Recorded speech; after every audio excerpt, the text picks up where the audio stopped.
Good, good evening. I'd like to open the July 24th, 2025 meeting of the Department of Public Works Building Committee Building Committee. It's now 7:15 p.m. We're here at Town Hall. Slightly delayed start due to a quorum issue, but we now have achieved a quorum for the meeting, so we will proceed.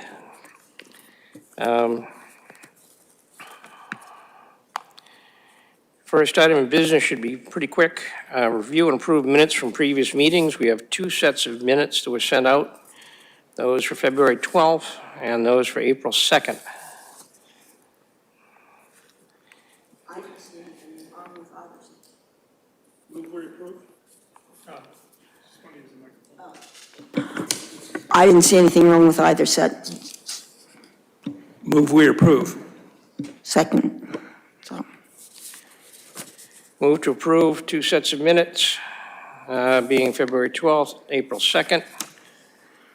All in favor of approval, please say aye. aye. Aye.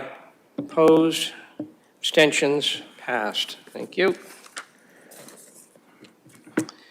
Next, item 2, new and special business review and discuss town meeting outcome. Well, other than that, Mrs. Lincoln, how'd you like to play? I feel like saying, it was sad, it was sad, it was sad when the great, it's a song about the Titanic. It was sad when the great ship went down. But, when Little Women, Actually, the headline in the Chelsea Record when the Titanic sank is "Local Woman Drowns" because she was a passenger. So bringing it back to all politics is local. One of the things that you guys did at the town meeting that I was absent from, but I got to watch on ActonTV afterwards, was the poll.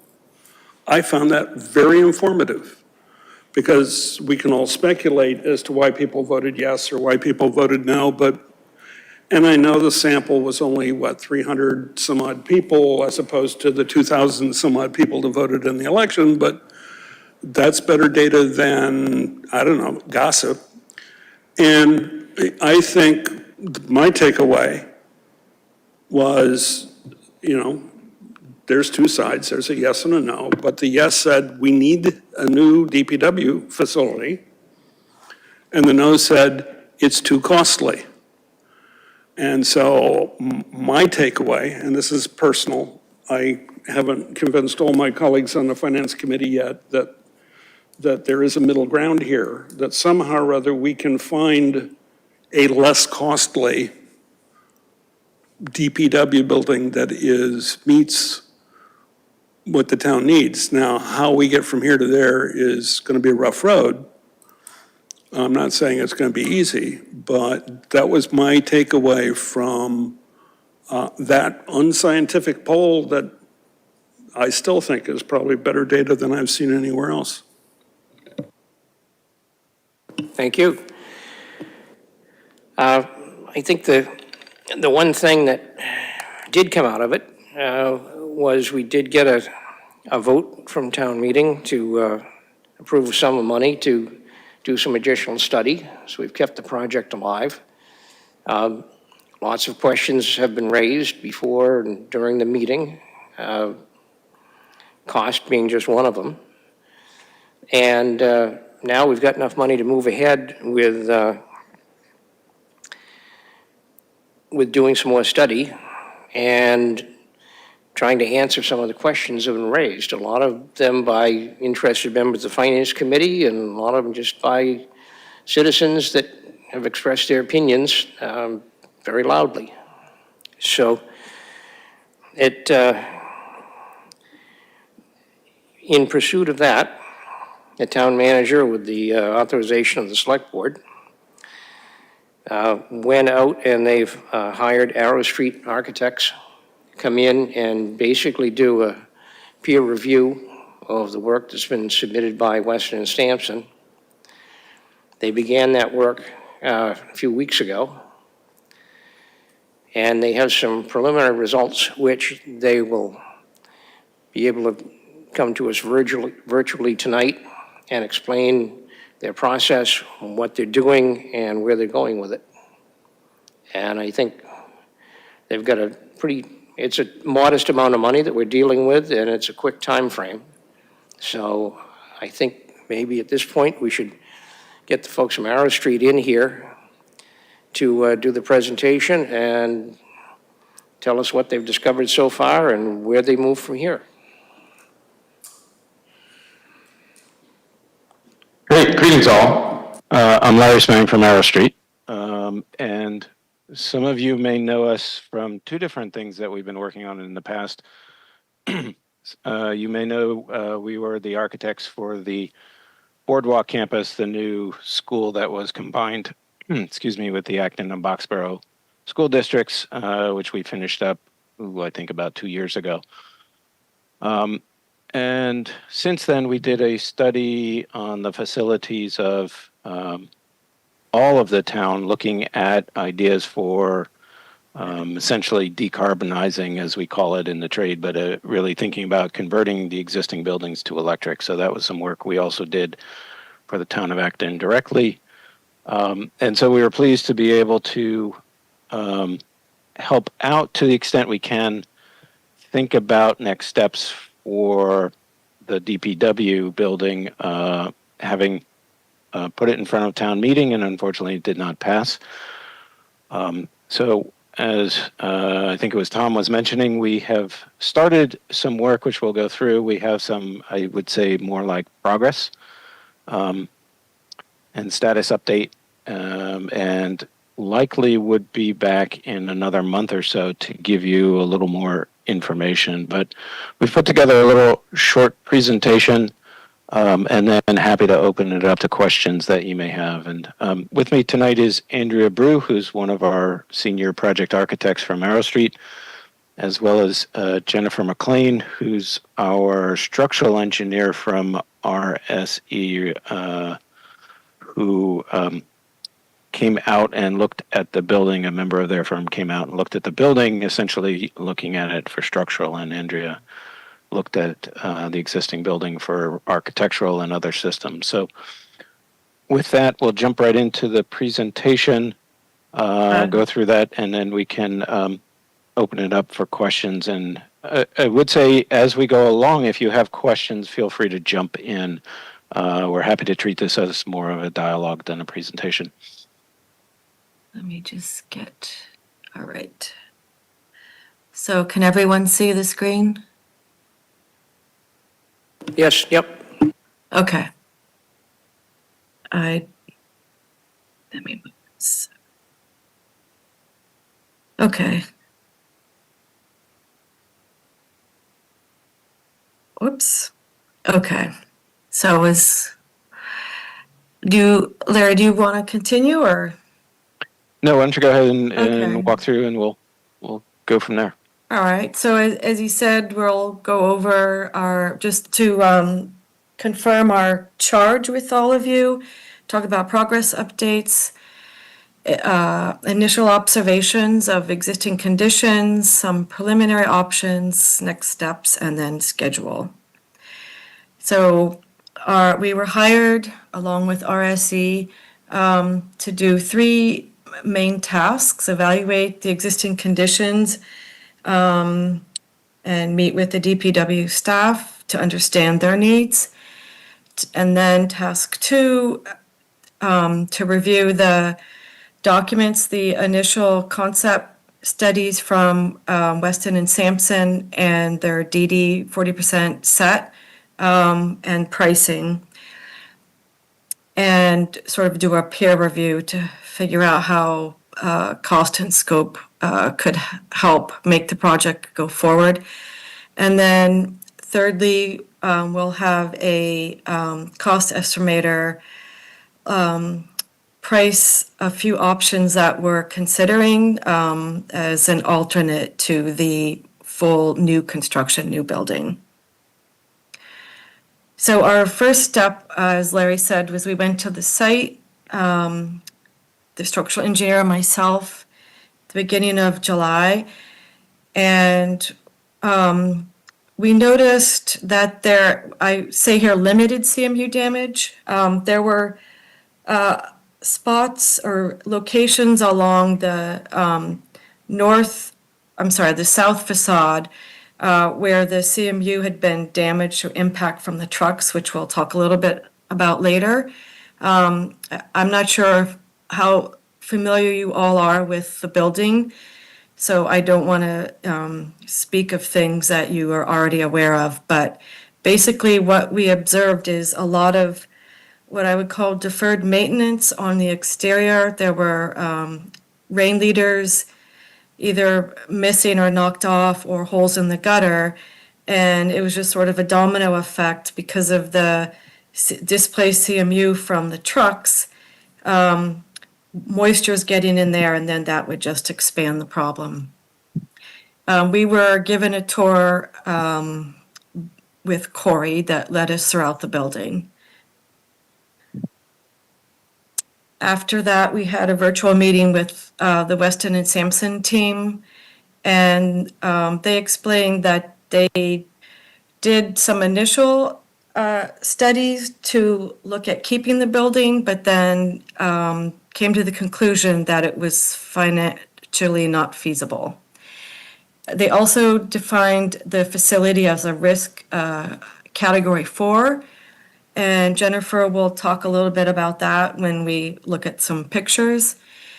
And lastly, they also told us that they weren't aware of, they were basing the idea that the CMU was unreinforced based on existing drawings, but that should be checked on site to actually find out what was built and if there is any insulation in the CMU, which would help inform some of our recommendations for mechanical system upgrades.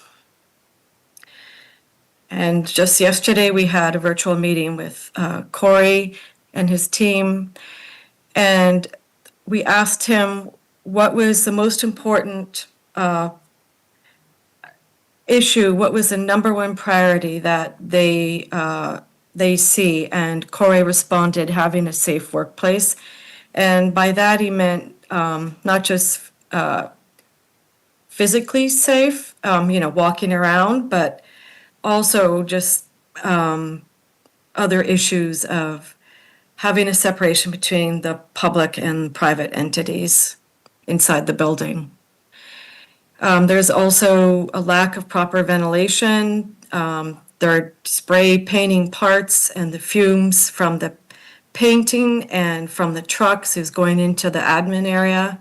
So there's a lot of health and safety welfare issues. And one of the biggest issues is the inefficient and insufficient storage of the fleet vehicles. Another point that he brought up,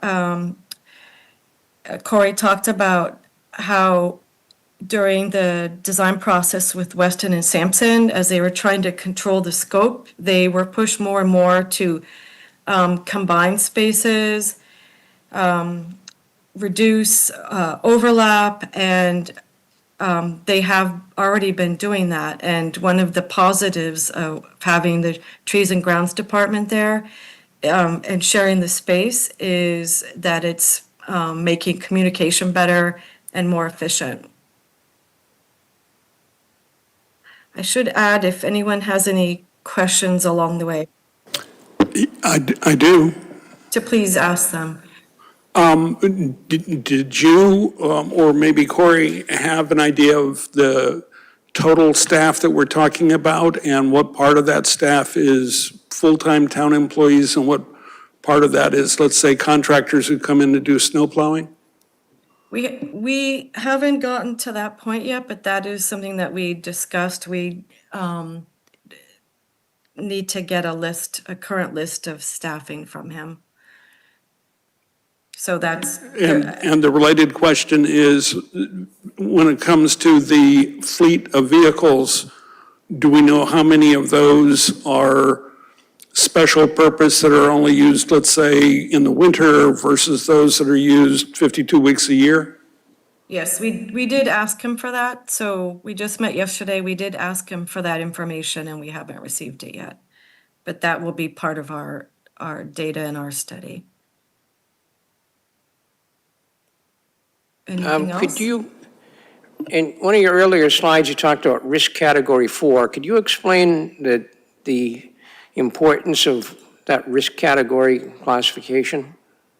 Sure, I'll ask Jennifer to explain it. But basically, when we met with Weston and Sampson, they had defined the facility as a risk category 4, meaning that it is an essential building for emergency responses.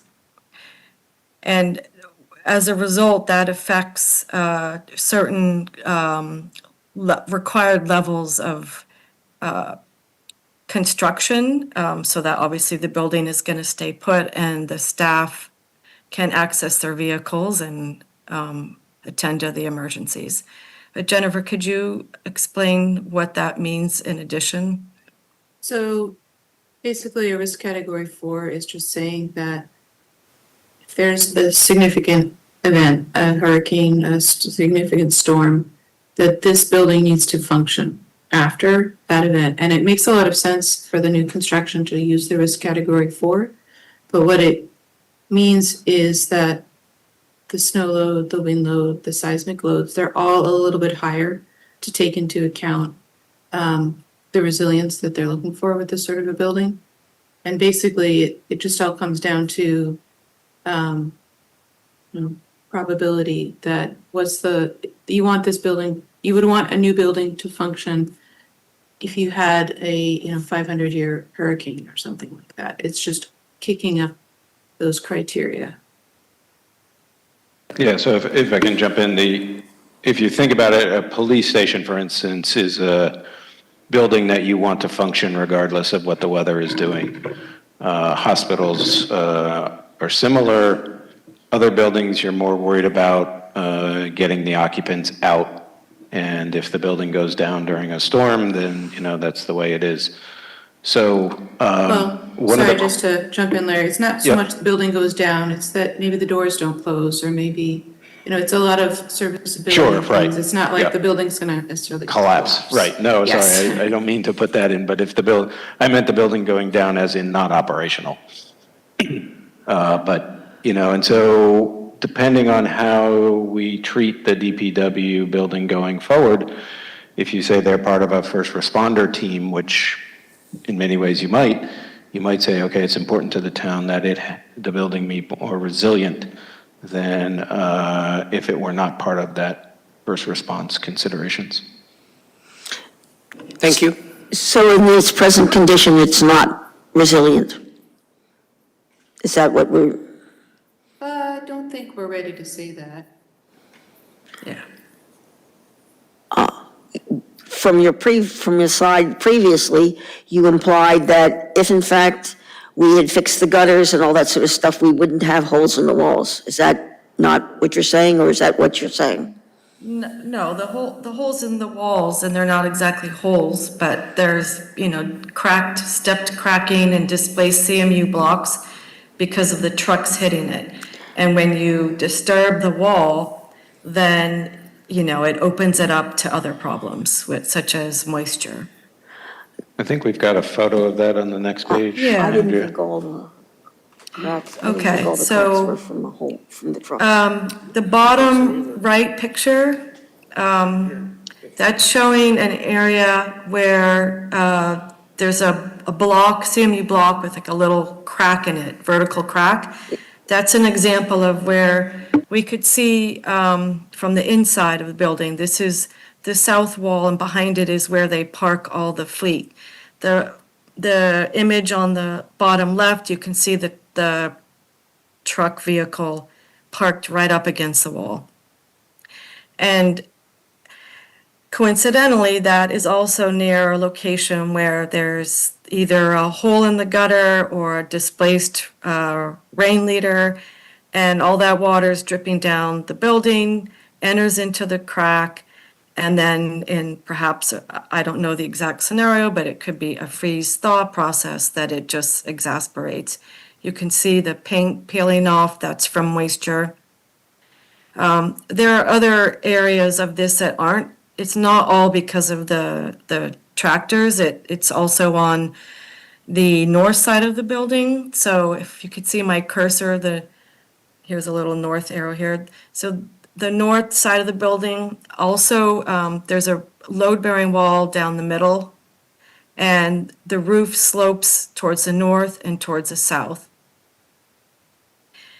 So Andrea, Yep. just to be perfectly clear here, then the categorization of the building as this is important to have withstand big storms is separate from, oh, by the way, currently it has some issues.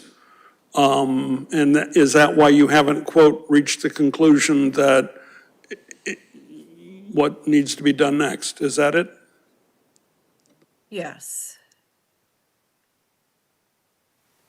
So maybe Jennifer, if you want to give us your overall Yeah. sense of the building from a structural So- engineer's standpoint.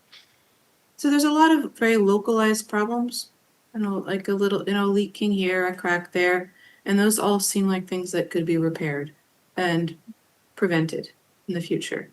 There's still the bigger question of analyzing the building for whatever it is you're thinking about doing, and the code allows you to continue its use. There's nothing that's saying you need to go and upgrade it, if you weren't changing anything at all. And then after that point, it sort of starts to become a question of how much do you want to modify it now? And at what point are you changing enough that you might have to do something more substantial? And that's what we're starting to look into. And some of that is things like we'd like to do a very preliminary lateral analysis of the building. But we've just sort of started it, so we started looking at it, so we haven't actually started to look at what those numbers might mean. We have a couple options that we're going to be looking at that I think are part of this. Are they part of this presentation? Yes. We're starting to sort of flesh them out a little bit, and some of that will be, are we doing enough to start needing to upgrade the building to a higher standard? And, it's all, even if you build a new building, it doesn't guarantee that there is never going to be a storm that's not going to impact it. There's never going to be a storm that will impact it. It's all a question of looking at the cost-benefit trade-offs. I mean, it's an older building. You could put some money into fixing it up. You could get a little more out of it, and probably, don't hold me to this, but say another 10 years, say another 15 years, whatever it is. If the building that's there now is meeting your needs. And so,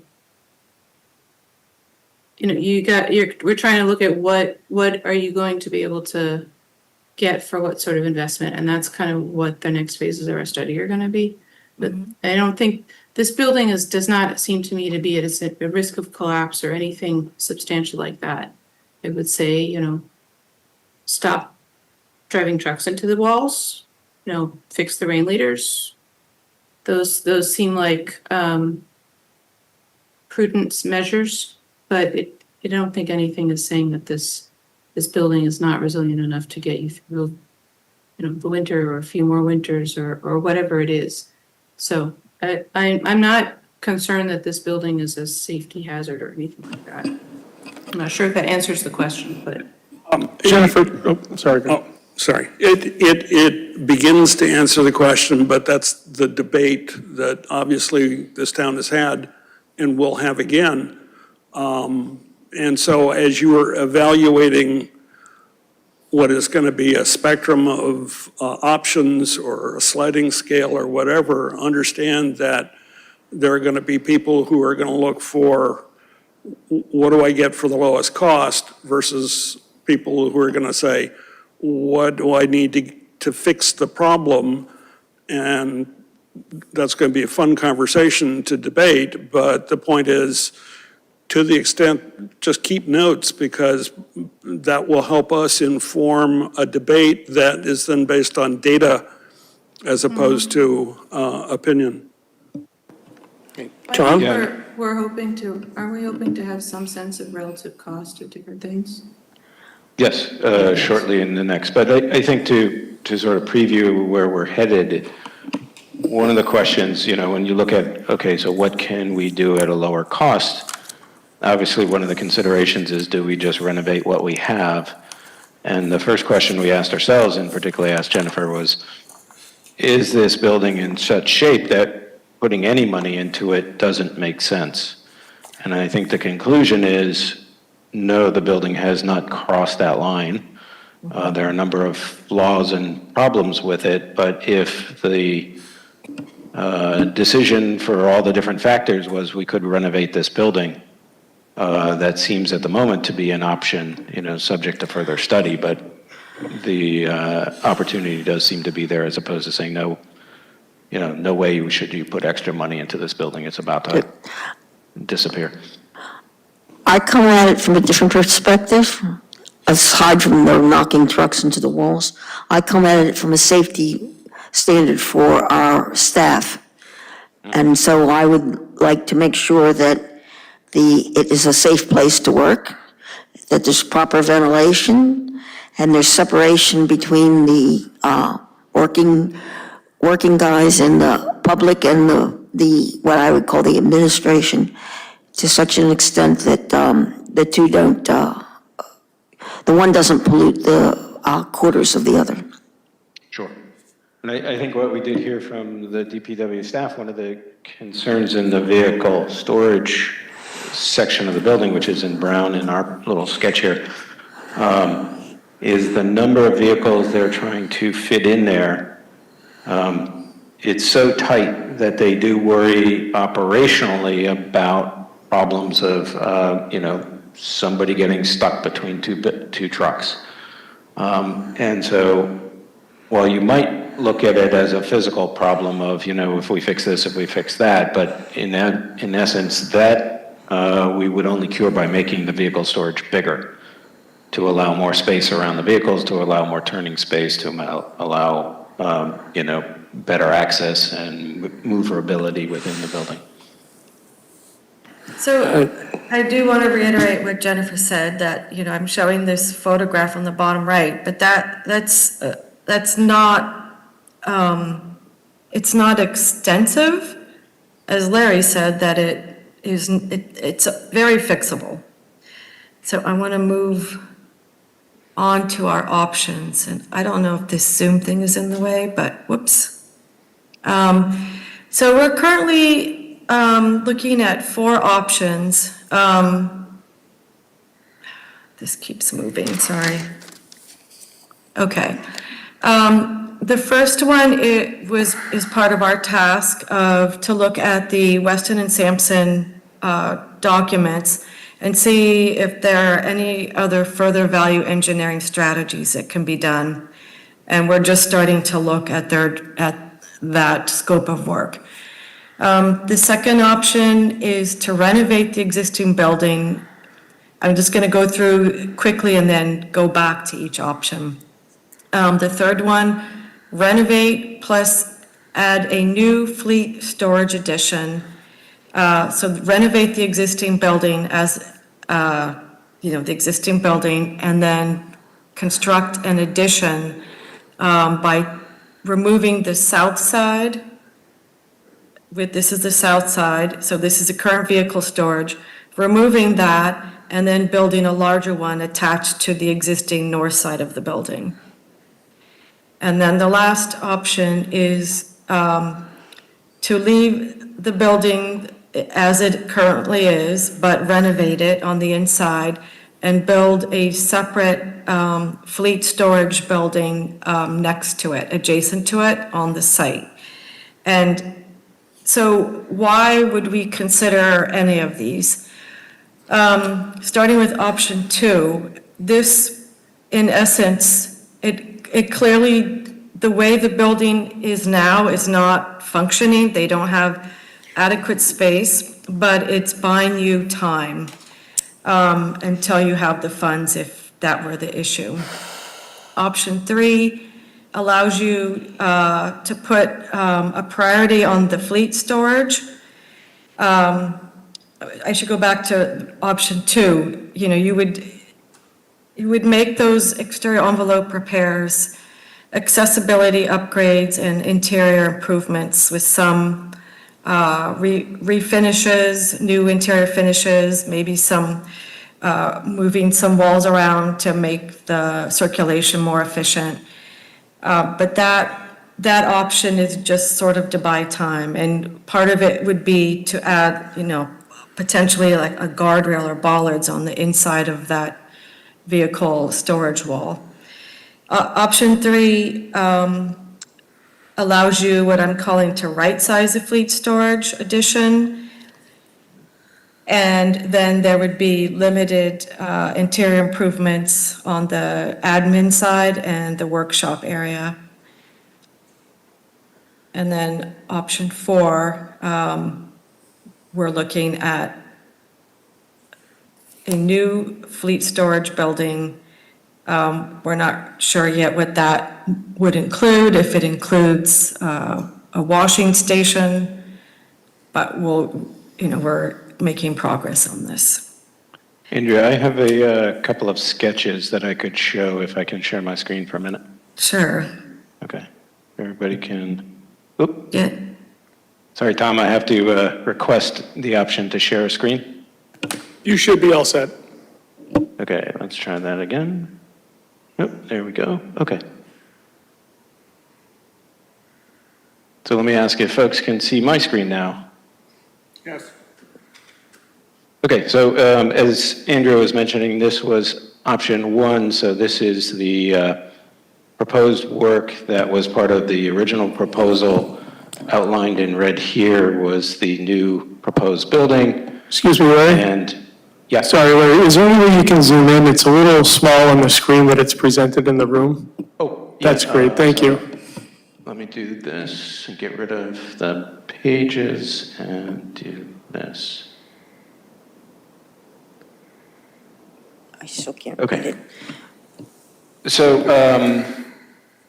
the question is, could we essentially, a couple of things we look at, can we reduce the overall size of the building? Part of that is, can we reduce the various program elements? So that's one thing that we've just started on after an initial conversation with the DPW. The second is there ways to reduce the shape or construction forms of the building?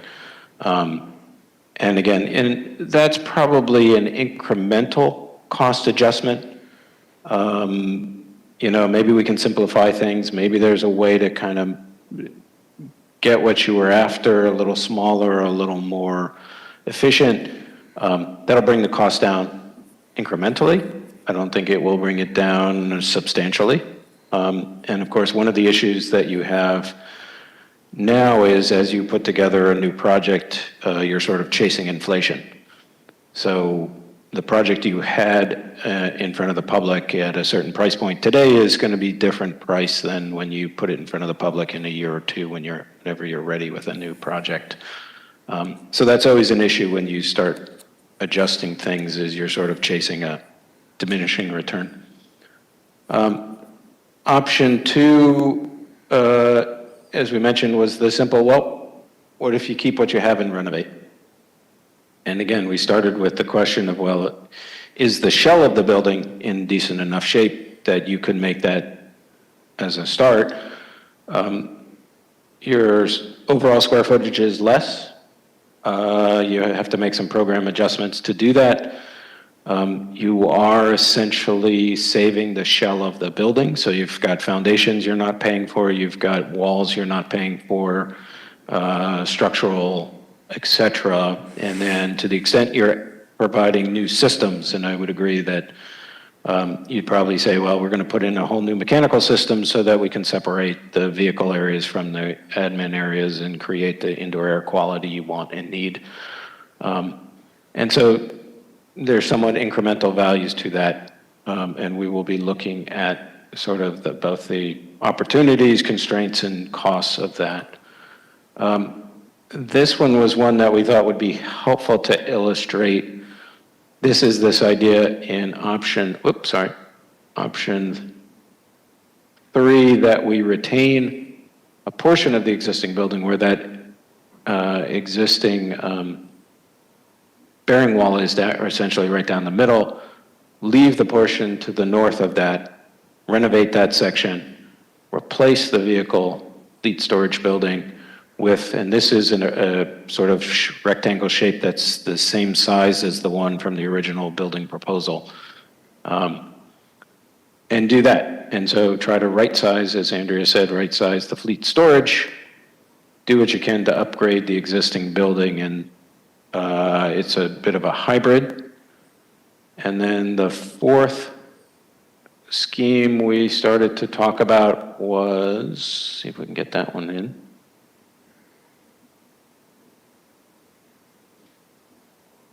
Do you renovate the entire existing DPW building, work on the program areas that you need, and then add a new simple rectilinear fleet storage building? In this case, we're sort of showing the two attached. Maybe it makes sense they're attached, maybe it makes sense they're detached. We've sort of shown it very quickly. We'd have to sort of work through how it works in terms of the site. Again, the size of this is based on the previous scheme from the town meeting, with a little bit of, can we come through this way so we're not sort of extending beyond the site, but in this case, we're also impacting the equipment shed, and we'd have to talk that through with the DPW to see the impact on that. But essentially, those are the sort of 4 options to say, okay, how can we rethink this, get you closer to what you want and need, and try to bring the price down to where the town feels like it's acceptable. So I can stop sharing, and I think we're then. Almost done. Yeah, almost done. Maybe next steps, and then open it up for more Is substantial it, Q&A. do you still have the geothermal wells and things? Well, we haven't gotten into that detail. I think that is a good point of conversation. Let's just walk through the next steps for a minute, and then we can circle back to the geothermal.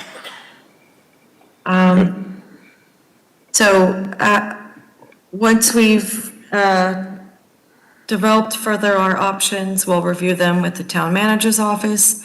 In early August, our cost estimator will be pricing the options. And on August 25th, we'll meet with the town manager again to review the pricing and the options, and then deliver a draft report with our recommendations. And now we have time for questions. I did want to ask you all a few questions in addition to questions you may have for us. So what are your concerns? Is there a construction budget goal? And what are your priorities? And I'll stop sharing. Go ahead, Greg. Yeah, a couple of concerns. And since you haven't done the fleet numbers yet, this is yet to be done. But at the Finance Committee meeting 2 nights ago, not everyone was there, but 7 of the 9 members were there. And people went around just to express concerns, issues, questions, et cetera. It appeared that there is support for taking care of the facility where the employees work and have offices. And their health and safety is paramount, a higher priority. And the storage for equipment, there are a lot of questions about, do we need to store all of it all of the time? can we store some of it all of the time? Can we store some of it some of the time? Let's put it this way. It's the equipment and the storage where most of the questions fit. And I don't think your options, you were always looking at, a brand-new place to store vehicles. You weren't looking at the reverse, a brand-new place for the employees and maybe a renovated place for the vehicles. So there seemed to be an option missing. The second concern that we have, and we don't know the answer, we didn't get it back in April, but back in April, the president increased the tariff on steel and aluminum to 25%. In June, he increased the tariffs to 50%. So if this was a normal year and we were talking about normal inflation of whatever, 5-6%, it would be one issue, but it's to the extent to what, and I've since read articles in the New York Times that were just 2 days ago that said that American steelmakers have now upped their prices too. It's not just imported steel. And so to the extent that we renovate or build new, how much does that drive the price farther north than we were thinking about even in April? Sure. Let's see if I can help with some of those. The tariff one is anyone's good guess at the moment where things are headed. We have a project right now that's out to bid that, interestingly enough, the low bidder is using a shop in Virginia rather than the usual shops in Canada to try and bring down their price. But we are seeing escalation. I can't quite give you the numbers yet because I don't quite have them from the contractor yet. But I think that's a bit of a work in progress. I will say that steel is fundamental to everything, not just the structural framing of the building, but things as simple as steel studs, ductwork, screws, just the whole gamut of stuff. So its impact is potentially broad. But again, at this point, it's a little hard for us to put a number or pin it down. We've heard something around 4 to 6% potentially on the overall building cost, but again, that's a bit more of a guess than it is where we're seeing it because it's so new. To go back to your question, I think our mind was that one of the issues with the existing vehicle storage is that it's too small for what they're trying to accomplish, and either you can say, okay, we'll just insist on less vehicles within that space, or we have to expand the space to accommodate the number of vehicles that need to be stored. We did ask the DPW yesterday, and I think they're working on getting us a list of the winter fleet, as I believe it's called, which is the vehicles that need to be ready when they need to start plowing. And as described to us, it was a concern that, if we're calling folks in to start plowing and they've got to spend 45 minutes scraping their trucks to get them manageable, then, you're sort of worsening an already bad situation. As well as the diesels not responding well when the temperature is very low and you go to start them up. And so this is the things we heard yesterday. I think but we share your concern about the occupied areas of the building and think that, if we decide that a renovation is an appropriate thing to pursue, that you would essentially replace all your building systems and you would also make sure that your air barrier separations around those spaces is more robust than it is today. And bringing in fresh air to meet current requirements, sealing up all of those spaces in ways that essentially, to your point, protect the occupants. So we're keeping that in mind, even though we're saying, potentially renovate part of the building and replace the vehicle storage. So hopefully that gives a little context, but I appreciate your input. Thank you. I think one of the issues that folks were concerned about in the original plan from Weston and Sampson, we were looking at a geothermal heating system for the entire building. And have you thought about that, or is this too early in the process? One of the complicating factors we have here in Acton is that we passed a fossil-free bylaw, so we're really reliant on, the select board technically has the ability to ask to grant a waiver to itself, but I don't think that's very likely. So we're going to need an electrically heated and cooled building. Have you had an opportunity to think about that yet? Well, I would say from our other projects, geothermal is more expensive to install initially, but is less expensive to run. The payback can be pretty substantial. Length of time to get a payback on it, somewhere around 20 years or so, plus or minus, depending on the system. What was changing that calculus was the federal government's incentives. And so what we have been finding, and mostly in the work we do, which is schools, that when you calculate in with the federal incentives, your cost of geothermal is actually lower than your cost of a non-geothermal, essentially an air source heat pump system. They're essentially the same systems. It's just whether you're using the ground or you're using the compressor units like you would see in a house. So I believe, if I understand, if the building is not under construction by 2027 under the newest legislation, that those incentives are no longer available. So you would be paying that higher premium for the geothermal to put it in the ground, essentially out of your own pocket versus the government providing a credit. you. Working, Larry mentioned the other electrification projects, and we're working with Solus O'Brien on the electrification and decarbonization of the town hall.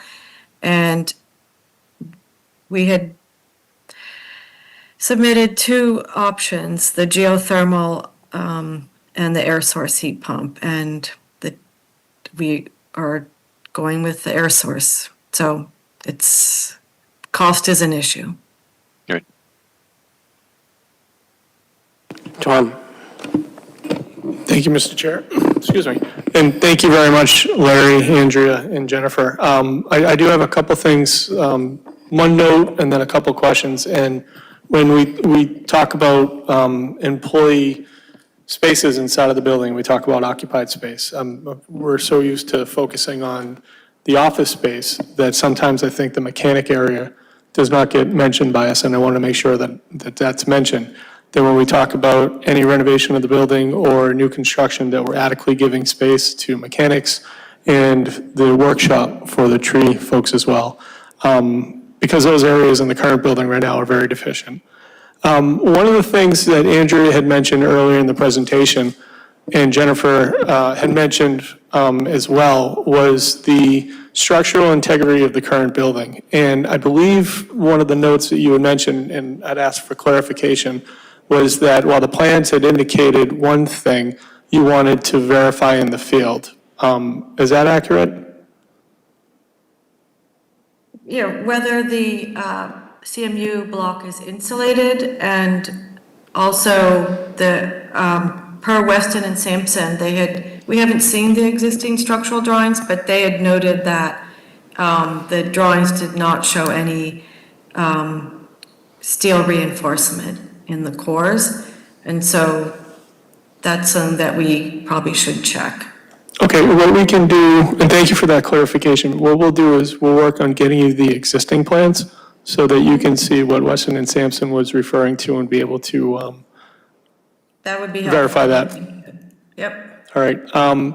And I guess the follow-up would be these preliminary options are definitely wide-ranging and they're appreciated. It gives us a different thing that we can think about as a group and as a community. One of the notes that I'd say is that if the structural integrity of the building shows that you can renovate or there's some concerns there and we have to look at a larger construction, Which one of those options do you see being abandoned if we're not able to fully reuse that facility? One of those building, I know one of the options was focused just on the building itself and reusing that space. Are there other options that you're seeing there that you're throwing out preliminary that would have to be altered greatly if the structural integrity of the current building is not sufficient? Jennifer, yeah. I was going to say, I think, again, trying to figure out, okay, what are good strategies to look at for reducing the cost of the project? Again, to the extent we can renovate the existing building and use that for various program elements, there is some cost savings there. If that's not the case, if we look at the structural drawings and say, no, there's some real concerns here, then we're sort of back to option one, which is how can we reduce the new construction incrementally, holistically, somehow simplify it in a way that says, okay, we can bring down the cost to where folks feel like it's manageable. I think of the three alternatives, I think the third alternative, and maybe sort of tearing down half the building and building a new piece feels a little more complicated to me than just saying, okay, we're going to renovate the existing and potentially add a brand new piece next door on its own sort of four legs, and try and keep that piece simple. A simple Butler building where you can park the trucks and then renovate the existing building feels simpler than saying, okay, we're going to peel apart half the building and build a new addition on it. But we wanted to sort of put those out there and get folks' reaction as well as begin to look into some pricing on it. I just want to go back to an earlier comment about putting the emphasis on the new construction for the vehicle storage. None of the options leave out taking care of the staff. All of the options involve various levels of renovation of the admin areas, the locker rooms, the bathrooms. Those should be made accessible. Trying to address issues in the mechanic shop and the workshop, so that we're not just focused on the vehicle storage. It's an overall plan for trucks and people. Yeah, and I think, Tom, you mentioned the concern, and we were hearing this yesterday with the DPW staff about the maintenance bay, and can you get the trucks high enough to allow the mechanics to get underneath and do the work they need to do? And it sounds like at the moment it's a bit ad hoc in that they can get the trucks up and they're sort of working around, crawling around underneath them as opposed to standing them the way you might expect and want to do. So one of the questions we asked is what's the head heights of those spaces, and if we have to increase the head height to bring the trucks up high enough that somebody can walk underneath, that may make it more difficult to repurpose the existing building. Thank you. Do you have a staging idea for these options? I mean, You mean phasing? yes, I'm sorry, phasing ideas. Not yet. Not yet. Yeah. So the other thing you're saying, if we don't go geothermal, we go air heat pumps, it will bring the cost down considerably. Yes, I would say. I'm But sure I remember some recent numbers, but Well, I got a price of 10,000 per well. oh, yeah, that's an old number. So it's We're 12,000? we're probably, let's see, the one we're doing now, so when we originally did the Acton building, I think we're in the 20,000 well range. The Boardwalk campus, sorry. And I'm pretty sure where we are at is about 35 to 40,000 for a project we're doing down in Quincy at the moment. Little different site, little different issues, it's a urban area versus more suburban area issues with, but the cost is coming up. The good news is more people are doing them, so you have better contractors available and better bidding. But overall, the prices come up, as it has for many things in the construction industry. Thank you. Any other questions? Is there, if I may ask a question that we had, is there any idea of sort of a construction cost that you're aiming towards? Or you kind of want to see what you can get for different levels of? I think I've got a number, but I think FinCom's probably got their. Oh, it's a tricky question. Let's put it this way. We tried to wrestle with that one Tuesday night.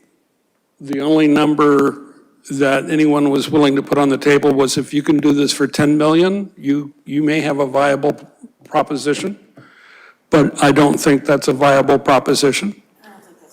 Yeah, so the answer is, we know cost was the issue. What we will wrestle with is, if you save $5, it's probably not enough. If you come back and tell us it's going to be 6% more, it'll probably fail again. If you can find substantial savings, and how do you define that? I don't know. 15%, 20%, 30%, 40%? Pick a number. But the answer is cost is the issue. And I think what surprised all of us, it goes back 2 years ago, where we did have an operational override that passed by the narrowest of margins. And that's when everything was, on the line for being cut. Everything from the schools to the libraries to the police and fire, right across the board. And it barely passed. So the fact that the DPW, proposal by itself failed by a 56% to 39% margin tells us that cost is not just a rhetorical issue. We've got to come in with a substantially lower number. And do you want a magic number? I don't have it. Yeah. I take a less pessimistic point of view than my colleague. I think, a couple of things that might sway us, and we were looking at $34 million, which had been cut down considerably. I think, originally we were at $40 million, and Weston Sampson was able to do a lot of value engineering and brought it down. It was actually brought down by the amount that the Finance Committee wanted us to bring it down, and then once we brought it down, it still wasn't enough. But I think a couple of the things that I think would sway the public is the fact of going through this process with a peer review. When we went to town, when we brought it to the ballot earlier this year, we had not done a public presentation at town meeting. So I think people will be a little bit more familiar with the size of the project and the need for it. So I think there's been a lot of socialization of the project since then. So certainly I'd like to see something personally more in the $30 million range, I think is somewhat doable. Our neighboring town to the south has a population that's half of ours, is looking at a DPW building for their town of 60 million right now, so that's a pretty tough number to deal with. Wow. So I think you should do the best job you can. I think we want to be frugal, but I don't think there's any point in coming up with a ridiculously low number like $10 million that,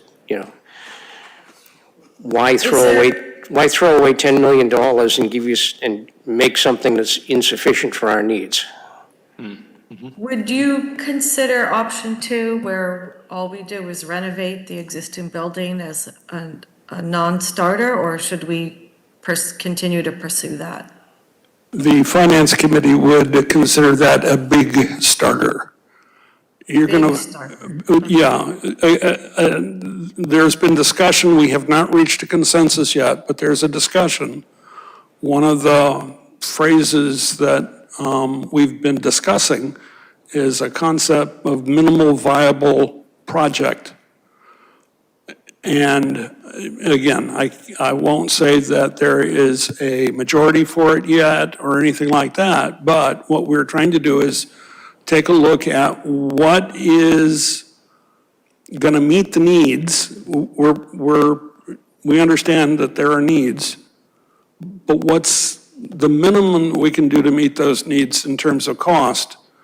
Because in this environment, we're not certain that a more aggressive number is going to get any support.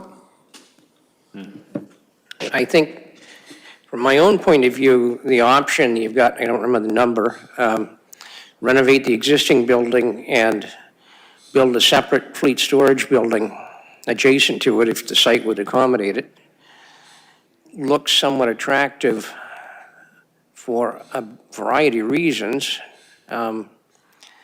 I was a project manager when we built our public safety facility here 20 years ago.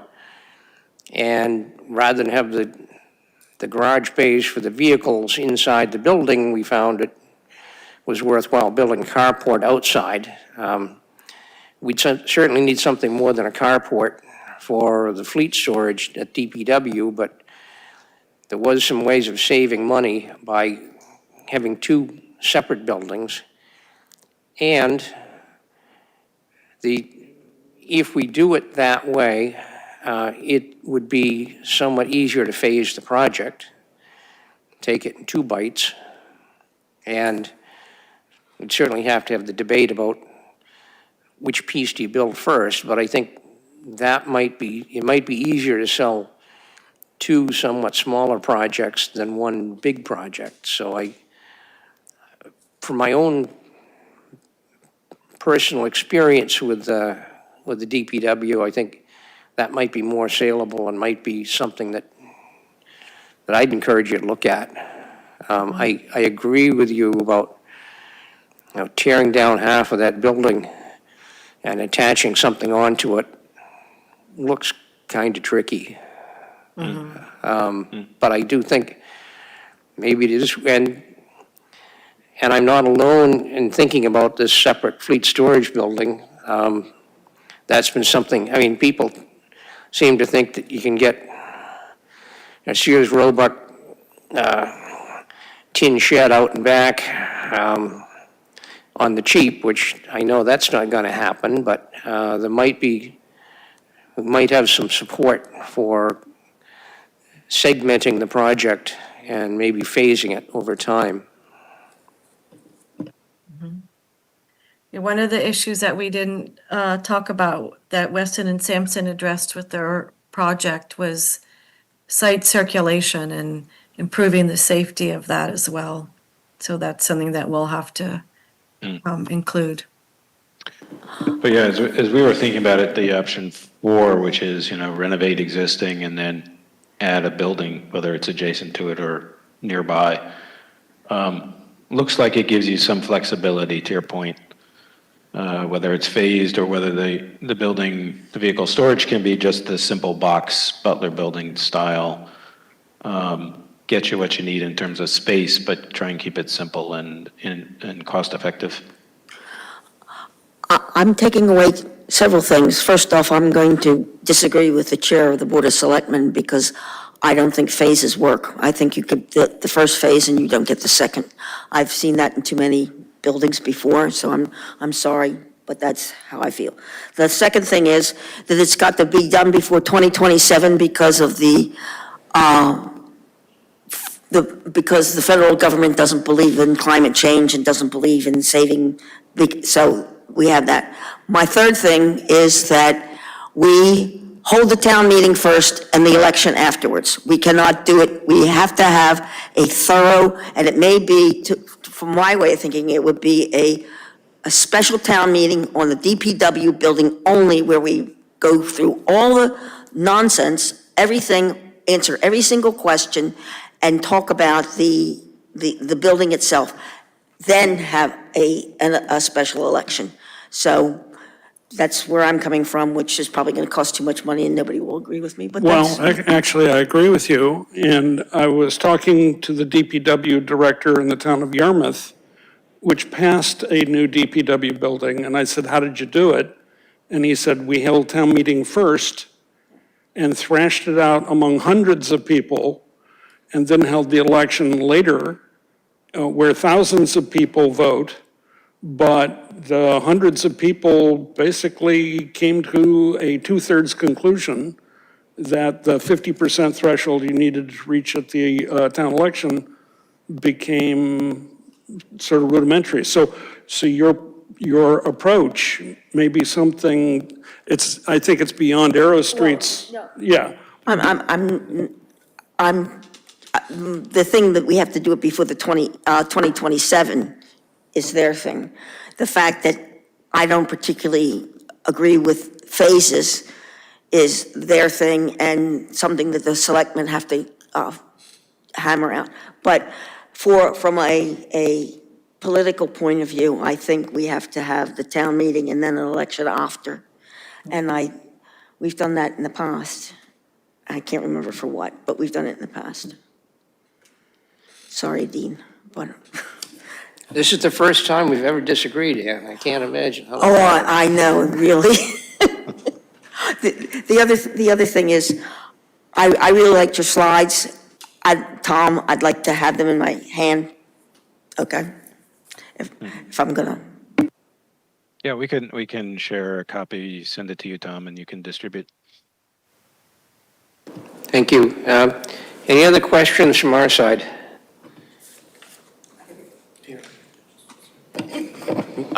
Mr. Chair, I just want to thank Arrow Street because in a really short period of time, as Andrea had mentioned when they first began, they began this effort July 2nd, and then we all went on a couple days break for July 4th, and there was vacations.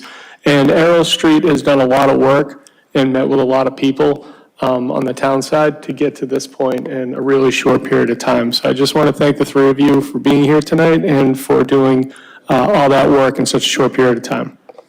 Thank you. We're excited to help you guys and Yeah. get what you exactly. need. All right, thank you very much. We'll let you go, and we'll do a few administrative things, and we hopefully will be out of here very shortly as well. So just in terms of next steps, do we see you guys again in end of August? Is that the sort of next check-in point? You guys meet once a month, or Well, you we, work with Tom We to weren't- schedule something special? Yeah, we weren't scheduled to meet with them, but I guess Tom can figure that out. yeah, I think this particular committee right here, next time I see us meeting is probably early September. Okay. Just so we'll long as it's coordinate with not Tom and trustees figure out meeting. what makes sense. just as long as it's not a trustees meeting. All right. Okay, thanks all. Thank Appreciate you. the time. Thank you. Good night. Good Good night. night. I have a question. If we don't go thermal and we go for the cheaper air compressor heat pump thingies, that's going to cut the cost considerably. That's sort of a question, right? But the return on the annual costs will not be as good. That's also sort of a question. I think you're right, but it's, the discussion we had, for instance, with the electrification here at Town Hall, we had the two options. Yeah. And because of the way this building is occupied, it made more sense to go with air source heat pumps. Yeah, In the past, when we had Weston Sampson look at DPW, because of the way that building operates, they felt the geothermal was the Yeah. better way to go. And obviously, we've got geothermal at the North Acton Fire Station, you got geothermal at the Boardwalk campus. So, but if the wells are now $35,000 apiece instead of what I thought was like 12, I mean, It's the difference between having a DPW building and not having a DPW building. Oh, Yeah, so if the heat pump issue versus geothermal wells becomes the expensive part, then you put yourself in this dilemma of you're going to go how many times to town elections and hope that you get a majority. Let's put it this way, there's no perfect thing, but you're going to want to check out your options and present them. But I think that gets back to Ann's point. There are multiple groups that need to understand the trade-offs. One is the finance committee.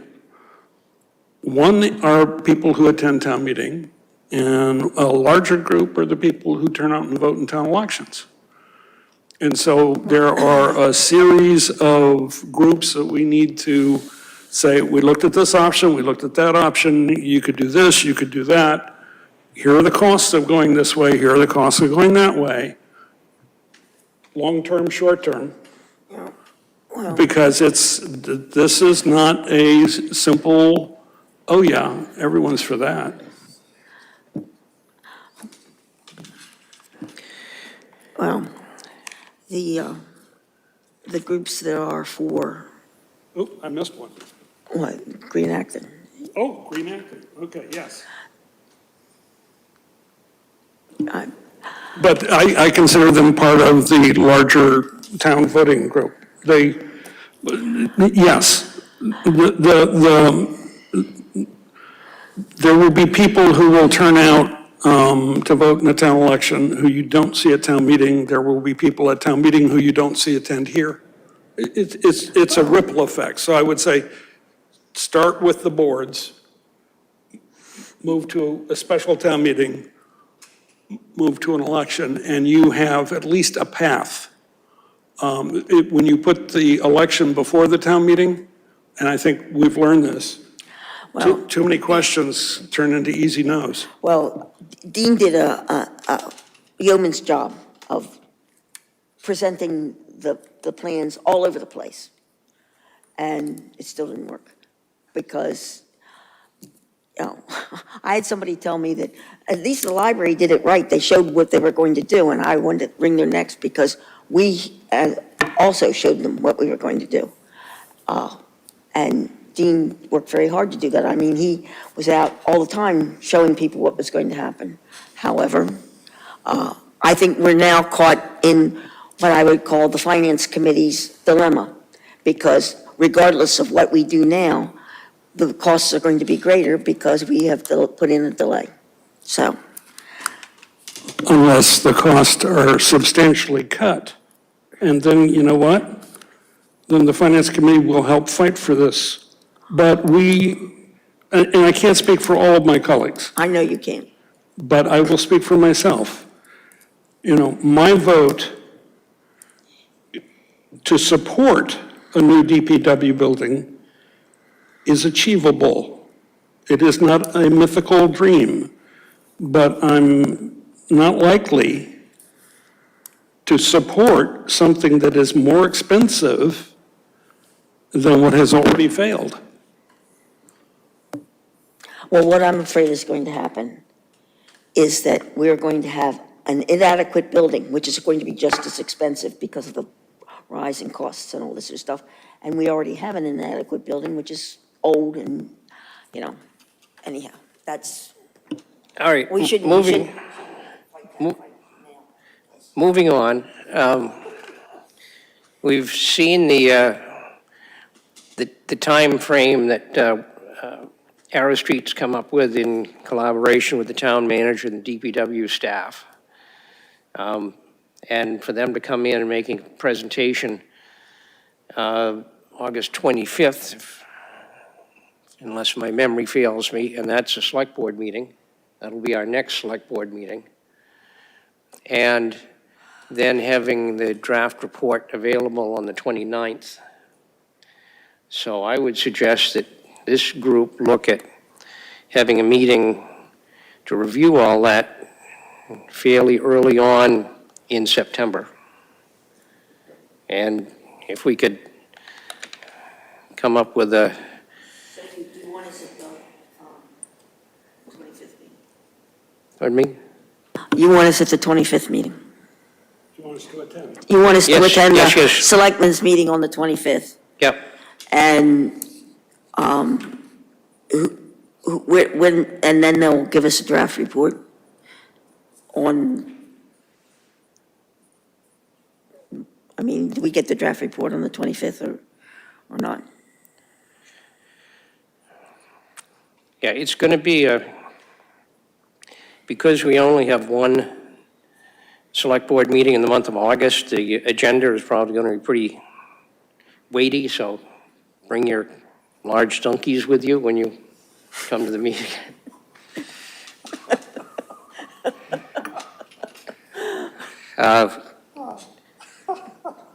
So I would suggest,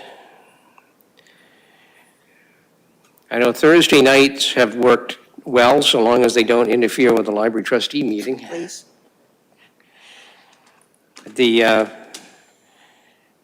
Are you what, the third Thursday is? No, it's the fourth Thursday. Fourth, okay, so, I mean, I'm looking at something like maybe either the 4th or the 11th of September, The 4th? the 4th. 4th or the 9th? Okay. I should turn my head this way, Tom. What do you see is, The week of the 11th would be better. okay? The week of the 4th is a little difficult. Okay, I know, We do have a board meeting on the 8th. yeah, we've got a select board meeting on the 8th. On Wednesday, the 3rd, we're looking at a joint meeting of select board and school committee, so that could be a lengthy night. We might still be here Thursday morning, so, yeah. How about the 11th of, The 11th? That sounds like a wonderful day. Who knows? Sold. all right, the 11th. Any other administrative updates, Tom? No, not at this time. Thank you. So today is Friday, so Tom, I can pick this stuff up like on Monday. He's gonna send, today's Thursday. So he's gonna send you the stuff and can I pick it up like on Monday or something? I have great news. There's a copy sitting on the printer downstairs, so when we're done, if you come down to my office, I'll have a copy for you. And I Okay. forwarded the presentation to everybody that's here as well, so you'll have it in digital format too. Okay, I like to hold it in my hands and write all over it, as you well know. Absolutely. So when we're done here, I can have that for you. Thank you. That's not a problem. All right. Thank you for those of you who were able to make it. I'm looking for one more motion. Move we adjourn. Moved and seconded to adjourn. All in favor, say aye. Aye. Opposed, abstentions? Thank you very much.